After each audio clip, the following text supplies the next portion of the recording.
Yawa, assalamu alaikum. Yawa, bismillah. Ya Allah, lafiya.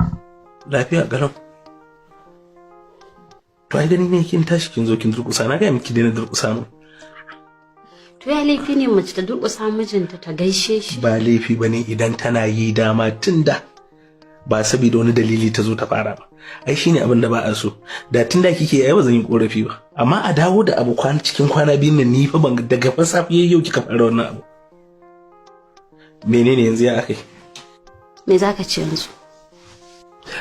Wallahi koshi nake. Yanzu na dawo daga restaurant na ci abinci. Ya ba mu saba irin haka da kai ba. A iya zama na da kai baka cin abinci a waje. Gaskiya ne. Yaushe ka fara? Nan kwana 4 zuwa 5 da suka wuce baya ai baki ban abinci. Kin yi fushi, kin daina dafa abinci a gidan nan, kin banni naje na fara cin abinci a nan baya wani restaurant. Kuma naji abincin su da dadi, saboda haka kan a kwato ne daga wannan gurin. Ai sai an dauki lokaci. Dan Allah ka yi hakuri, ya abin da ya faru ya riga ya faru, maganar nan ta wuce. Dan Allah ka yi hakuri. Ai dama na yi hakuri na yafi miki. Ko? To ni wannan hakuri da yake ta bani, Umar, wai akan me yake ta bani hakuri? Ina jin da zan fita da safe kin bani hakuri nace miki in dai maganar kin ce ba ke da ba kin fi yadda da kawarki a kaina ne. Na yafe miki maganar nan ya wuce. To wacce magana ce ke ta bani hakuri a kai ne? Su nake maganar ta wuce mana. Wacce? Wacce magana fa? Magana Aisha mana. A'a. Wannan ai ba adalci bane. Na faɗa miki, na yafe miki kuskuren da kika yi. Kirana na makaryaci ko baki yadda da ni ba, in na fita waje kin fi yadda da Aisha, duk na yafe miki wannan. Amma maganar in janye maganar auren Aisha bayan na riga na kira ta na faɗa mata, ina ganin abu ne mawuyaci. Saboda haka gwada mu canza wannan topic din. Inda akwai wani abu daban sai mu yi shi. Amma yanzu zan dauka wa yarinya alƙawari ki sani na kira ta, nazo na sami ki da dare kin ce oh ke babu ruwanki. Yanzu kuma da ruwanki kenan. Ya idan Allah kai haƙuri. Na ga namiji yana ƙara aure ne idan matarsa tana mai wani abu na rashin kyautatawa, kuma sannan ni yanzu nayi nadama. Na ce ba zan ƙara ba dan Allah kai haƙuri. Yaya na san kun yi soyayya da Aisha. Amma duk ya riga ya wuce, iyayen ta fita suka ba sa ƙaunar ka saboda kana aure saki. To ma ya za a ka auri wacce ma iyayenta ma ba sa ƙaunar ka? To wacce yanzu iyayenta suke ƙaunata da nazo na ce mata banda alaka da wacce iyayenta suke zagi na me tace? Cewa ta yi bata yadda ba aiko? Ya idan Allah ka yawo. Na yi. Amma ke kika kirawo wannan abun Humair. Ke kika tura ni in je in yi wannan abun.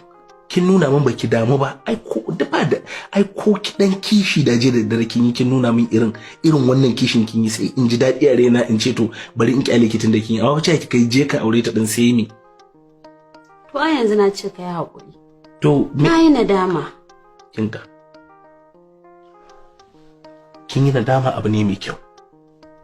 Kin gane baki kyautata ma baki kyauta ba abu ne mai kyau. Amma maganar na janye da magana auren Aisha, wannan shine rashin adalci da bana so. Yarinyar nan dama muna da alaka da ita. Allah ya kadarta ban aure ta ba, yanzu tace mahaifinta ya yadda zan iya turowa. Na zo na sami ki na ce miki ki kiyaye wannan yarinyan fa ga abin take nufi da ke.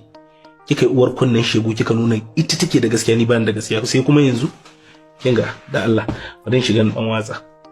Mu bar maganan please. Aya. Kun ji ba? Duk irin abubuwan da nake yi domin yarinyar nan ta gane tana kardashin daidai, ta ita saurare ni. Yau kusan kwana 3 kenan nake roƙarta Allah annabi, amma yarinyar nan ta yi baram ta nuna ba abin da ya dame ta. Sai da na ɗauko maganan zan aure Aisha, tukun yanzu take son ta gyara kuskuren ta yi na kwana 2.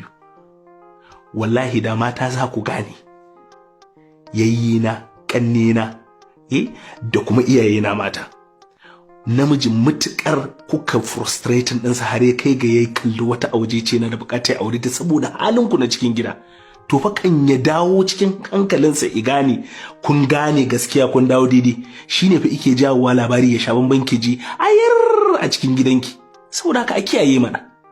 Zarge na mi auren nan Allah ne ya wajabta wato ya wajabta wa namiji ya auri 4 idan yana da bukata, sai dai in ba zai adalci ba. Haka zalika mu ma maza ya kamata mu ɗauke idan mu daga kan san zuciya wani lokacin domin a samu zaman lafiya a cikin gida.